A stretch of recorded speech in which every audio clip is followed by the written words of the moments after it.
Welcome to today's deep dive. So, we're going to be taking a look at GunTube today. All right.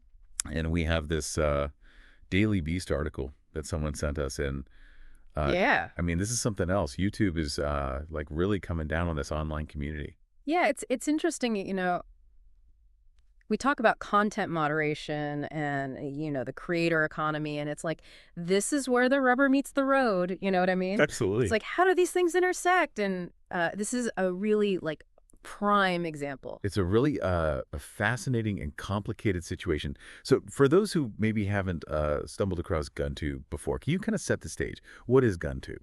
Sure. So, picture this, right? You've got these YouTubers, they're reviewing guns, maybe they're showing off their collection. Some are even doing these crazy trick shots and demonstrations. And here's the thing.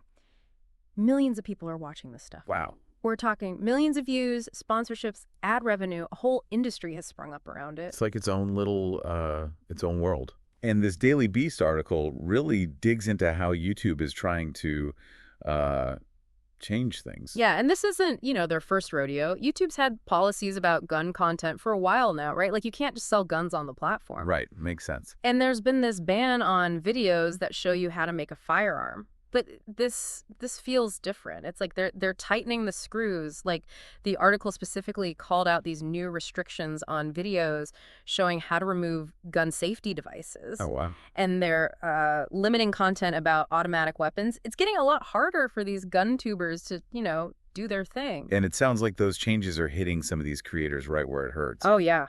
We're talking about livelihoods here. Sponsorships are drying up because companies are getting skittish. Makes sense. Ad revenue is plummeting because of the algorithm changes and all that. Some of these GunTubers are even packing up and moving to platforms with looser rules. Yeah, the article mentioned Rumble as a popular alternative. Right. And this is where things get even more, messy, because Rumble has its own baggage. It's become a haven for, well, let's just say a lot of controversial figures and groups have flocked to it. It's a tough spot for YouTube to be in. I mean, they're a private company, Yeah. but they're caught in this tug of war between, free speech and keeping their platform from being used to potentially cause harm. It's a huge responsibility, right? And the article does a good job of kind of showing all sides of it. Yeah, you've got advocacy groups and even government officials breathing down their necks. I mean, they even mentioned the Manhattan District Attorney getting involved. Oh, wow, really? Yeah, so it's not just like theoretical anymore. And this whole GunTube situation, I don't know, it feels like it's just the tip of the iceberg. I agree. This whole thing about where the internet goes from here, Yeah. It's pretty big. It's a question that a lot of folks in tech are wrestling with, right? Where do we draw the line between, letting people say what they want and, preventing potential harm? It's not easy. Not at all. It really makes you think about, the power of these online platforms and the responsibility that comes with it. And what about the future of content creation itself?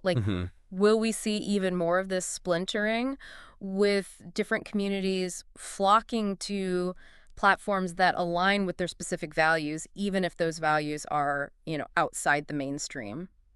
It's a lot to consider. We'll have to say that for another deep dive, though. Thanks for joining us today as we explore the wild world of GunTube. Absolutely. And until next time, keep those brains buzzing.